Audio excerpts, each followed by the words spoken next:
Je vais vous présenter les résultats de l'expérimentation qu'on a menée à l'INRA et on a essayé de répondre à la question combien de temps faut-il pour que la signature de l'herbe soit visible sur la viande d'agneau. J'ai réalisé ce travail avec donc Sophie Prache et puis Donato Anduesa au sein de l'UMRH à l'INRA. Donc au niveau du contexte, ça c'était juste pour resituer que c'est dans le volet 3.1 du CASAR qui était visé à la comparaison de différentes durées de finition à l'herbe sur la qualité de la viande et de la carcasse. Donc, in fine, répondre aux questions quel effet de la durée de la finition à l'herbe sur la qualité de la viande d'agneau et sur l'authentification du mode d'élevage. Donc aujourd'hui, je vais surtout parler de la deuxième partie sur l'authentification. Donc, je peux peut-être aller vite sur le contexte, je vais un peu en retard. On sait qu'on a une qualité nutritionnelle plus favorable à l'herbe avec un profil en acides gras plus favorable, des systèmes d'élevage herbagé qui sont perçus positivement par les consommateurs. Et donc, il est intéressant de pouvoir développer des méthodes d'authentification de l'alimentation des agneaux sur la viande. Donc, ici, on a travaillé à la fois sur le gras et sur le muscle. Donc pour ça, on fait des mesures de spectre de réflectance donc qui permettent en fait, d'avoir une signature dans le produit. Donc simplement, on envoie de la lumière sur les échantillons et on regarde la lumière qui est reflétée. Donc on a fait ça à la fois sur le gras de rognon, le gras de couverture et la noix de côtelette. Donc en fait, on obtient des spectres comme ça qui, à chaque longueur d'onde, nous donnent la quantité de lumière réfléchie. Donc ici, je vous ai mis deux spectres qui correspondent un peu à un spectre d'agneau de bergerie et un spectre d'agneau de pâturage. Ce qu'on peut voir, c'est qu'il y a des zones où on voit qu'il y a une différence entre les deux. Et donc en fait, la discrimination, quand on essaie de discriminer les animaux à partir des spectres, on essaye justement de repérer ces zones et enfin, les statistiques repèrent ces zones et font la discrimination. Par exemple, la zone qui est au milieu, là, un peu grande, c'est la zone qui correspond à la zone d'absorption des caroténoïdes, donc qu'il y a dans la viande et qui arrive par l'herbe. Donc la question qu'on s'est posée, c'est est-ce que les spectres permettent de reconnaître le mode d'élevage, c'est-à-dire est-ce que les agneaux sont élevés en bergerie ou s'ils ont été élevés au pâturage. Donc il y a eu des précédentes études sur des tentatives d'authentification, notamment sur le gras. Lorsqu'on essaye de discriminer des agneaux à l'herbe ou en bergerie, on voit qu'on arrive à classer assez bien les agneaux. Donc 80 à 100% des agneaux, 90 à 100% des agneaux sont bien classés. Quand on essaye de discriminer des rations un peu plus contrastées, donc soit des agneaux d'herbe, soit des agneaux de bergerie, soit des agneaux d'herbe finis en bergerie, là on a un petit peu moins d'agneaux bien classés, mais on a quand même des résultats assez bons. Chez l'agneau, il n'y a pas eu d'études sur les spectres, sur le muscle, qui est in fine le morceau qu'on retrouve par exemple en boucherie, donc qui peut être intéressant aussi à étudier. Et nous, ce qu'on s'est demandé, c'est est-ce qu'on était capable de distinguer des agneaux qui ont été finis au pâturage après un élevage en bergerie, et surtout, à partir de quelle durée de pâturage la signature de l'herbe elle apparaît et elle se stabilise. Donc pour cela, on avait donc sur 2 années 4 groupes d'une vingtaine d'agneaux de race romane, des mâles, conduits donc selon quatre dispositifs. Donc soit un lot qui était à base de concentré, donc en bergerie pendant toute la durée de leur vie. Un lot donc, qui a été mené en bergerie, puis en pâturage les 21 jours avant abattage.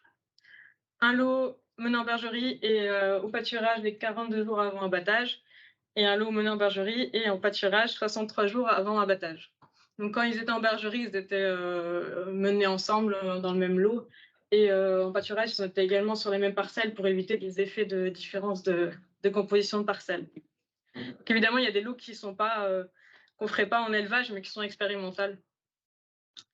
Donc au niveau des résultats, donc les résultats sur le gras de rognon ou le gras de couverture étaient similaires. Donc ici, je vais vous présenter uniquement les résultats sur les gras de couverture et puis sur la noix de côtelette. Donc au niveau de l'apparition et la stabilisation de la signature du pâturage, donc je vais essayer d'expliquer que ce soit assez clair. Donc au niveau du gras de couverture, ici on a comparé le lot donc 0 jours de pâturage et le lot 21 jours de pâturage. Et vous avez en rouge les agneaux mal classés et en vert les agneaux bien classés. Donc on voit que on arrive assez bien à discriminer les agneaux qui n'ont pas du tout eu de pâturage, les agneaux qui ont pâturé uniquement 21 jours. Donc on voit que la signature de l'herbe, elle est déjà apparue entre 0 et 21 jours.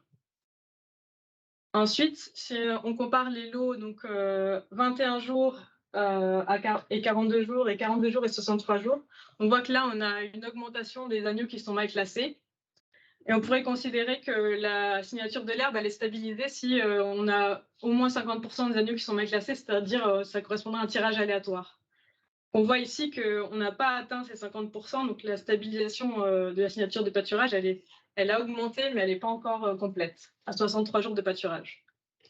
Donc ça, c'était pour le gras de couverture. Et si on applique le même raisonnement sur les noix de côtelette, on peut voir qu'entre le lot 0 et 21 jours, on a par contre plus de 10% des agneaux qui sont mal classés. Donc l'apparition de la signature de l'herbe ne s'est pas faite sur l'ensemble, la majorité des agneaux. En revanche, on voit qu'entre 21 et 42 jours, c'est le cas. Donc la signature de l'herbe sur le muscle semble apparaître plutôt entre 0 et 42 jours. Et on voit que également la signature, elle n'est pas stabilisée à 63 jours dans le muscle non plus. Alors après, au niveau authentification, sur la discrimination des 4 lots avec des durées différentes de finition sur luzerne, si on essaye de discriminer les 4 lots, donc 0, 21, 42 ou 63 jours de finition sur luzerne, on voit qu'on arrive à bien classer 75 à 76% des agneaux, ce qui fait qu'on a quand même plus de 24% d'erreurs, donc des agneaux qui seraient considérés dans un mauvais lot. Après, on a essayé de discriminer uniquement les agneaux de bergerie par rapport aux agneaux finis à l'herbe en considérant les 3 lots finis à l'herbe, donc 21, 42 et 63 jours ensemble. Et là, on voit que quel que soit sur le gras de couverture de notre côtelette, on arrive assez bien à discriminer les agneaux, donc avec plus de 93% des agneaux bien classés. Et enfin, si on essaye de discriminer les agneaux avec peu ou pas de finition à l'herbe, donc les lots 0 ou 21 jours de pâturage avant abattage, et les lots avec une plus longue durée de finition à l'herbe, donc 42 ou 63 jours de pâturage avant abattage, là, on a des assez bons résultats sur le muscle, mais pas moins bons sur le gras. Ce que je peux rajouter, c'est que les zones du spectre qui ont été identifiées comme importantes pour la classification, donc c'est les zones que je vous ai montrées auparavant, donc c'est les zones d'absorption des pigments caroténoïdes et d'autres pigments héminiques qu'on retrouve notamment, par exemple, dans l'hémoglobine. Donc en lien avec la couleur. Donc en conclusion, on voit qu'on a une apparition de la signature du pâturage entre 0 et 21 jours pour le gras et 0 et 42 jours pour le muscle, donc c'est assez précoce. Sa stabilisation, elle est incomplète après 163 jours de pâturage, mais elle est présente chez une proportion de plus en plus importante d'agneaux quand la durée de pâturage augmente. Au niveau de la discrimination et donc la potentielle utilisation de cette méthode pour l'authentification, on voit qu'on a une mauvaise discrimination des 4 durées de pâturage, mais sur le gras, on arrive à bien discriminer les agneaux de bergerie vs les agneaux finis au pâturage. Et sur le muscle, ceux avec peu ou pas de finition par rapport à ceux avec une plus longue durée de finition. Donc, je voulais juste rappeler que ces résultats sont obtenus dans des conditions optimales, puisqu'on a utilisé la race romane, qui est notamment la race qui stocke le plus les caroténoïdes, donc qui optimise les différences entre les lots bergerie et pâturage. Et en plus, on a testé dans des conditions avec de la luzerne en qualité, en quantité, tout au long de l'expérimentation. Donc, évidemment, les résultats sont optimales, entre guillemets. Donc voilà, et puis ces résultats, du coup, ils ont été soumis pour publication dans la revue MedScience et puis ils vont être communiqués au congrès EAP à Lyon cet été.